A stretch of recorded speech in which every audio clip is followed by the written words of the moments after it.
Some books you pick them up, and maybe you put them down not really being much of a different person. And sometimes you put them down, and your life is completely changed, for better or for worse. And we're going to find out how this book shapes up with that question. This is the one-page test. And today's subject is Jack Ketchum's The Girl Next Door. Let's begin. Chapter 1. You think you know about pain?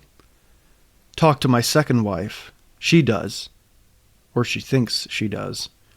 She says that once, when she was 19 or 20, she got between a couple of cats fighting, her own cat and a neighbor's, and one of them went at her, climbing her like a tree, tore gashes out of her thighs and breasts and belly that you still can see today.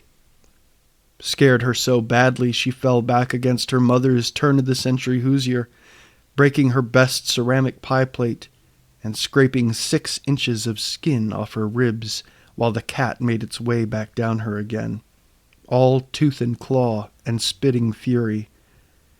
36 stitches, I think she said, she got. And a fever that lasted days. My second wife says that's pain. She doesn't know shit, that woman. I really like this one. And in fact, I like this one so much, I'm going to keep reading it. And in truth, I have kept reading it because it's a very well-written story. But the first page really gets you because it's you start with it's a very visceral image and it's a very visceral conflict. We're talking about the idea of perceiving pain. What is real pain? Some people, you've probably heard the expression, some people say, you think you know pain, you don't know pain at all. And that's kind of how this opens up. But we get this horrifying accident with a cat, and it leaves long-lasting scars, and it seems to imply that, there's something worse than being mauled by a cat that could leave long-lasting scars, which is what this book is about. And Jack Ketchum is very good at bringing the conflict in that imagery right away.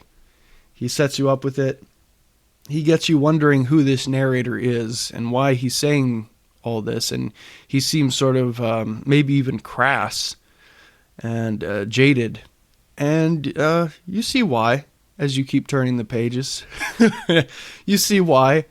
And this is a very brutal book, and it starts out in its own brutal way, not at the most brutal, but it gives you a taste of what's to come. So I quite like it. I think it is a good mix of conflict and illustration and atmosphere. My wife just said it's like a dare. It's like daring you. It's like, you really want to know what happens? Well, I'll tell you. And that's the best way to open a book. So let me know what you think. Does this pass the test for you? Have you read it before? Or will you consider reading it now that you've heard the first page? So I'll see you in the next one.